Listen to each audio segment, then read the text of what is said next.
My name's Konrad Styner. I'm a doctor of medicine. Tonight's story has the title, All My Mothers, All My Fathers. Guardian of birth, healer of the sick, comforter of the aged.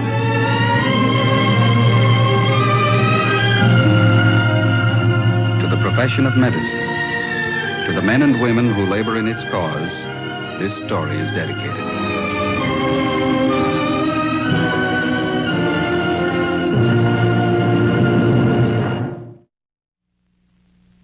Our presentation tonight, the field of pediatrics and otolaryngology, science of ears, nose, and throat. The object in point, a homemade rag doll. The case in point, Patricia Jeanette Dunbar. Her story has its beginning more than 5 years ago. At the time, Patty Dunbar was scarcely 6 months old. She swallowed or was made to swallow a quantity of lye. No one's certain how it happened, but it's conceded that it was not a childhood accident. A child of 6 months usually cannot administer to itself. But the point of the story is not the possible commission of a crime, but the presentation of an actual medical case, how it was treated, and how it was finally resolved. This is where it started. A general hospital, a landmark in the world of medicine. One of thousands scattered across the breadth and width of America. This one is located in a large city, and like its smaller counterparts across the nation, it's an institution founded, maintained, and operated by members of the community for the health and welfare of all. Expert medical treatment and care without cost to those unable to pay for it. A focal point for medical research. A center of learning and observation. A common meeting ground for hundreds of private doctors in the community who give their time and services without charge. The General Hospital and what it signifies extends far beyond the medical profession alone. It's a reflection of an entire nation, its people, and the basic philosophy of living to which they subscribe. The dignity of the individual, the value of the individual human life. The present instance, a human life, small, neglected, alone.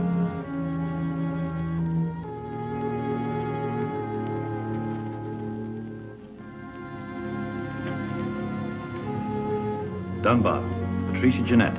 Age, approximately 6 months. Approximately? A couple of kids in the neighborhood found her in a vacant lot, that's all we know. Take her on up right away, will you, to Ward 11,000. The initial examination of the 6-month-old baby reveals a history of severe burns of the mouth and throat, apparently brought about by the administering of an extremely caustic substance, probably lye. The esophagus had been completely blocked off by the scar tissue which had formed over the wounds. A passageway from the mouth to the stomach no longer existed. General neglect of the child has resulted in malnutrition and bilateral otitis media, an inflammation of the middle ear. Both ears are draining.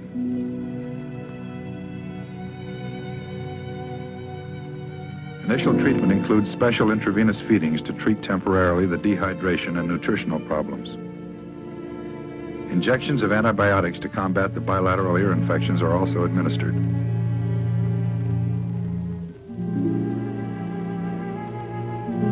After consultation with doctors in the general surgery section, a gastrostomy is performed. It consists of making an opening in the abdominal wall into the stomach to allow for the direct administration of food. The patient's condition continues to remain critical.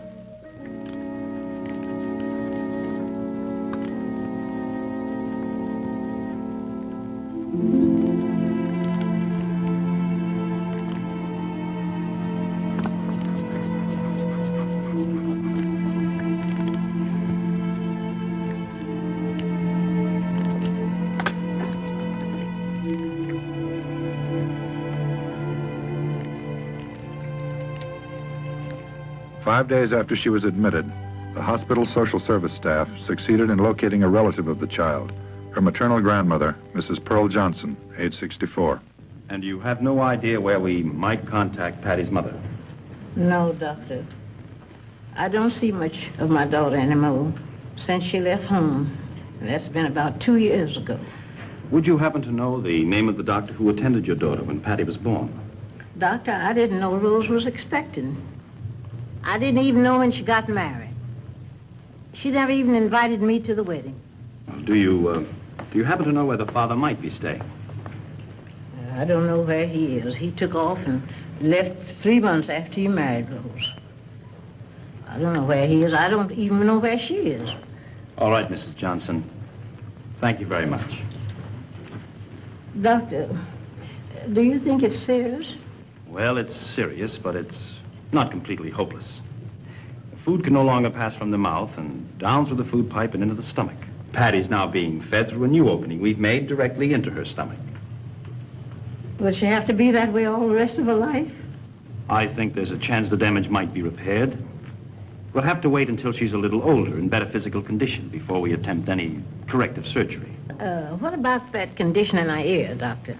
Well, apparently, Patty's had this condition for some time. 2 of the men attending her have examined her already, had x-rays taken. They're ear, nose, and throat specialists. They'll keep a close watch on her. They say she'll be all right? Well, there's quite a bit of scar tissue in both of Patty's ear canals because of the infection. Patty seems to be what we call a keloid type. Her body has the tendency to form excess scar tissue. Does Patty have any other living relatives that you know of, Mrs. Johnson? No, Doctor, I guess not. Nobody but me. Well, now, I don't want you to worry. We're going to take good care of her. My daughter, Rose, trying to kill her own baby. Can you imagine such a thing? Rose has been raised right. I tried to do the best I could by her, God knows. Trying to kill... Why would she do such a thing? Why would she do such a thing? Trying to kill her own baby. There's only one person can answer that, Mrs. Johnson. Your daughter, Rose.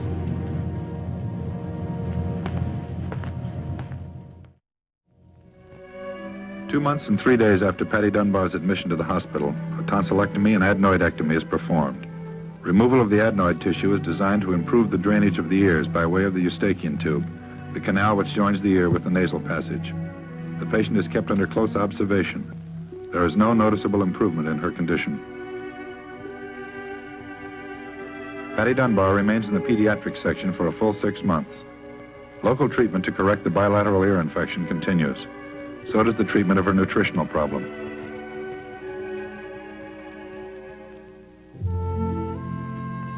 At the age of 1.5 years, after more than 11 months of treatment, care, and observation, Patty is transferred from pediatrics to Ward 4000, the ear, nose, and throat section, for more intense treatment of the disorder in the middle ear. This is grandmother's baby. Brought this here for you, so you have something for yourself. See the darling? See the darling? Yeah. See the darling. So under the same roof which has sheltered her for almost a year, Patty Dunbar comes to find a new home and new friends. ENT resident physician Max Pearson.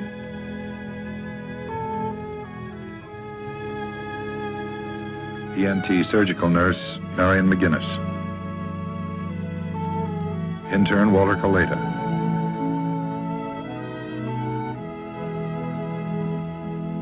ENT ward clerk Belle Sanderson.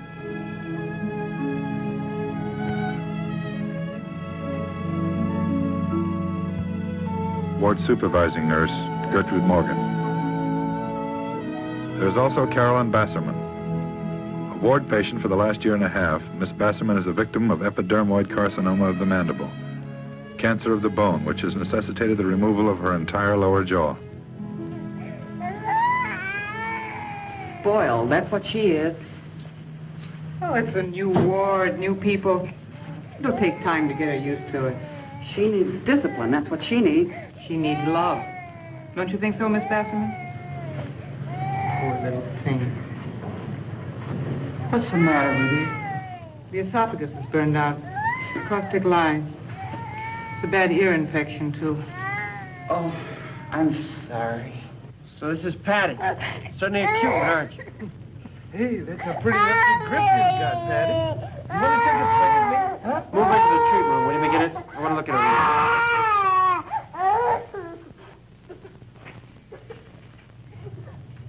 Another headache. It's spoiled. Spoiled rotten. No, I don't think it's that bad. She needs attention, that's all. She needs all she can get. No family, no mother. She's got more than a lot of children have. She's got a grandmother. Not anymore, she hasn't. What? Grandmother died 4 days ago. Cerebral hemorrhage. She's all alone now. She doesn't belong to anybody. Not to one living soul. Miss Morgan, would you put her next to my bed in the ward? I could sort of read to her and things like that.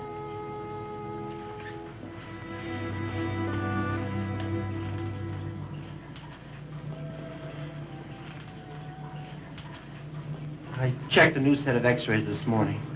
Chronic bilateral infection of the mastoid. Not much doubt about her keloid tendency with all that scarring. More than 50% closure of both canals. If it keeps growing, she'll lose her hearing. That's right, Coletta. And as long as there's infection, the scar tissue will keep on growing. First thing we have to do is clear up the infection. What would you say is indicated here? Bilateral mastoids? That's very good. We had a consultation with the attending men after we saw the x-rays this morning. That's what we decided on. Simple mastoid procedures in both ears. We'll get in there and remove all the chronically infected bone. Allow it to heal. And if it doesn't? We'll worry about it when it happens. Schedule her for surgery as soon as possible. Right.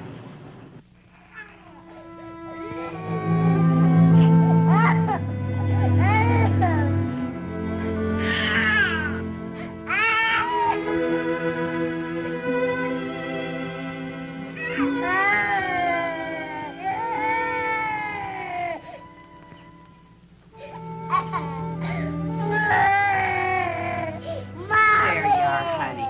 Now, be a good girl and lie down. Go to sleep. We'll start getting acquainted tomorrow. We're going to be friends, aren't we? We're both going to be here a long time. Yes, we'll be good. 2 days after her arrival on the ward, Patty Dunbar enters the ENT surgery for the second but by no means the last time. During the 4.5 years to follow, she will lie on this same table, under these same lights, 7 times. In this second procedure, simple mastoidectomies are performed on both ears. Chronically infected areas of the mastoid bone and surrounding tissue are removed.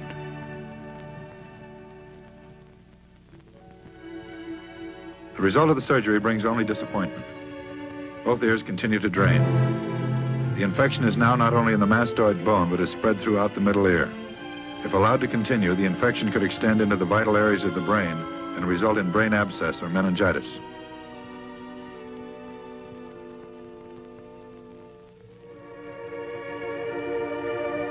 After 3 months, Patty returns to surgery once again, this time for a modified radical mastoidectomy. In their efforts to turn back the destructive invasion of bone and tissue, the surgeons enter the region of the middle ear. They cut away as much of the infected area as possible without disturbing the delicate bones of hearing and imposing total deafness on a child who has more than her share of handicaps.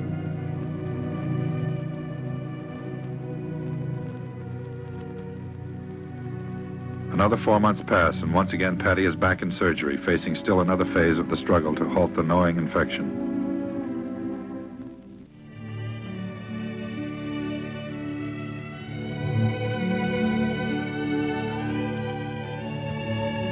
Another 4 months go by, then another 4.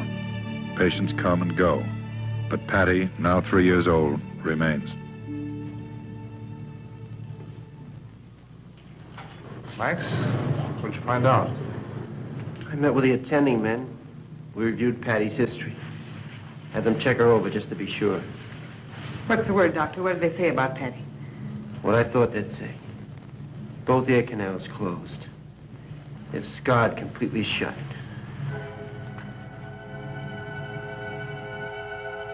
So at the age of 3 years and 1 month, Patty Dunbar, who has shouldered more pain and physical misfortune than most people encounter in a lifetime, is deaf.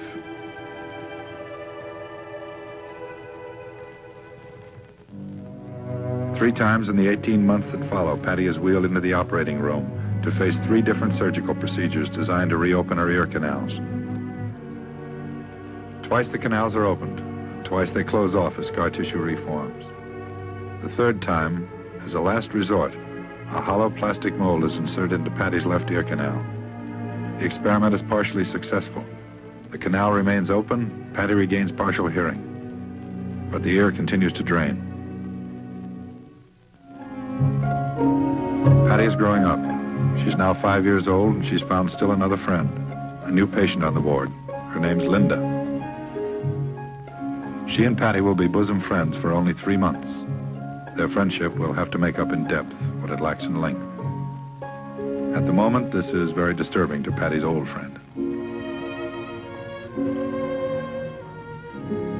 Sanderson, I want you to talk to Patty. She isn't fair. Well, she's been like this ever since Linda came. She just isn't fair at all. Patty, what's this I hear? What have you been up to? There. You see how they are? They won't even talk to me. That Patty's getting to be nothing but a little snob. You know me, Sanderson.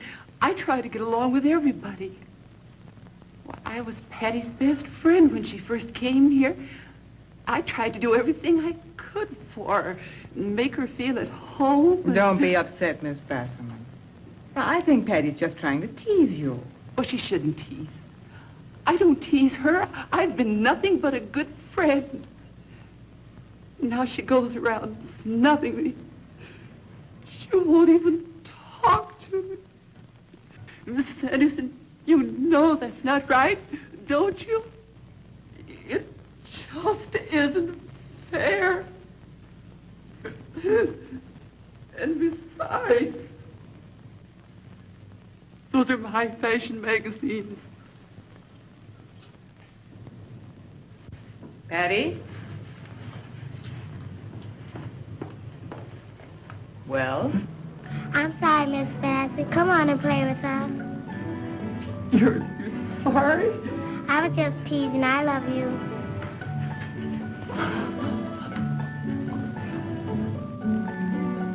For Patty, the happiest days of all the 5 long years she lived on the ward were the 6 weeks that followed.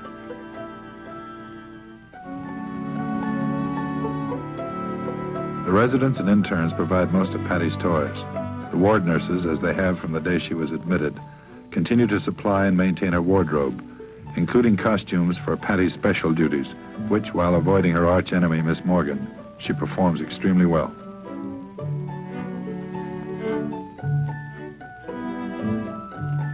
Among these duties are Patty's ward rounds. Her long experience with pain and fear fits her perfectly for the role of Angel of Mercy. What's the matter, little boy? Nothing. Want me to sing to you? Tell me the story of Jesus. I love to hear things I would ask him to tell me if he were here. Sings by the wayside, tales of the sea, stories of Jesus, tell them to me. Birthdays are never overlooked. If there's a party going on, Patty finds it by instinct. Whether it's on the 17th floor or in the basement, she makes it a point to be present, especially when it's Miss Basserman's birthday. Parties are fun for Patty, even though food is a strange and confusing subject. The real nourishment for her body is a specially prepared formula, injected with a large syringe through the hole in her abdominal wall, directly into her stomach. But the absence of an esophagus has by no means destroyed her taste or desire for real food. Ice cream and cake are her favorites. She might not be able to swallow, but she can still enjoy their taste.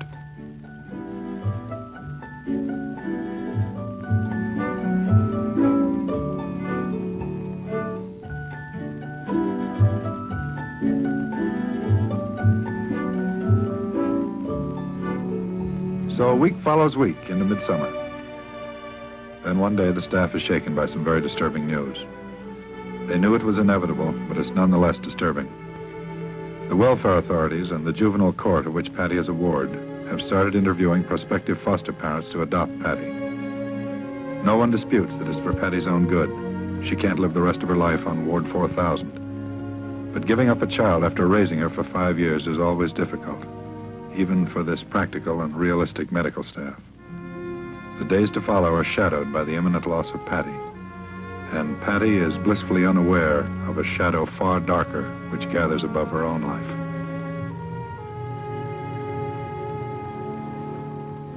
Here, let me help you, Doctor.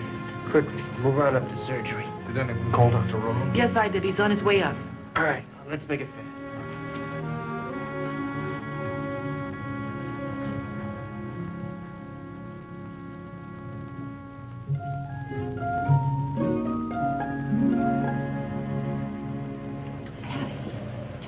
you think you're doing? You get back to bed right away. I'm just looking Did you around. hear me? I said get back to bed. Where's Linda? Did you hear me? Back to bed. That's most of her things. Miss Baker's getting the rest of them together. Thanks, McGinnis. I made some fresh coffee, Doctor. Would you like a cup? Yes, thanks. McGinnis said it went fast. But she was gone before we got up to surgery. 5 years old. Poor little girl. We knew it was coming, just a matter of time. Finally happened. Massive hemorrhage. We did everything we could.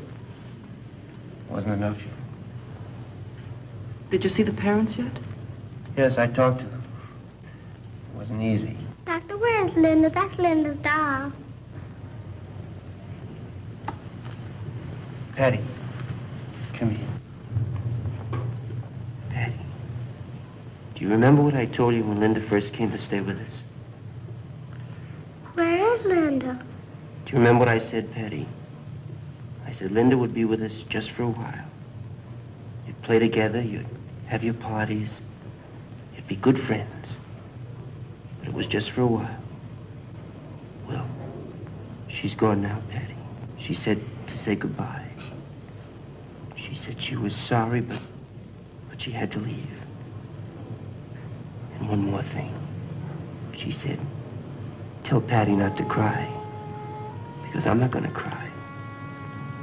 That's the truth, Patty.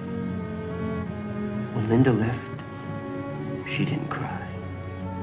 I'm not crying, Doctor.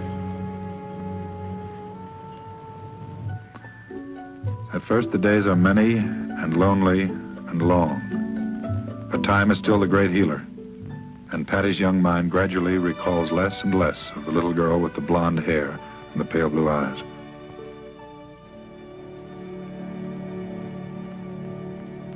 Finally, after almost 6 years of hospital life, the big day arrives. Patty Dunbar is ready to leave for the outside world and a home and parents of her own. After long and thorough investigation, the Welfare Department and Juvenile Court authorities have approved Patty's adoption. There is a strong possibility that with age, Patty's keloid tendency may lessen. It will then be possible to attempt surgery to construct a new passageway and reestablish the link from Patty's mouth to her stomach. By the time she reaches her teens, the chances are excellent that she will be a normal youngster leading a normal life. Today, she stands on the threshold of that new life, a day of great excitement, great adventure.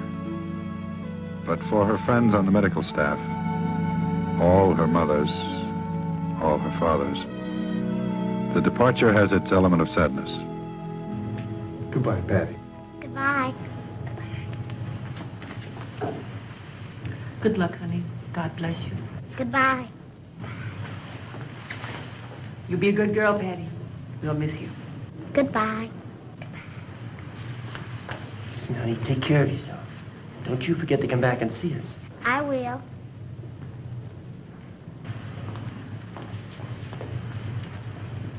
Goodbye, Patty.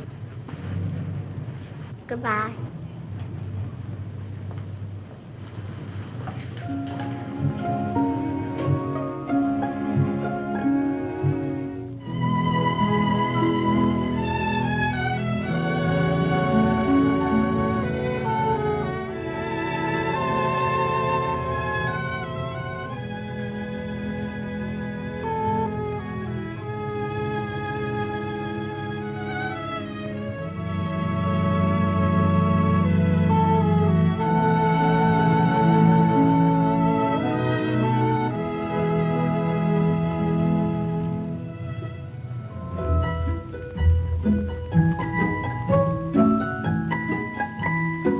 Patty Barnett's long fight for life and her ultimate victory was made possible by community support of one general hospital in one American city.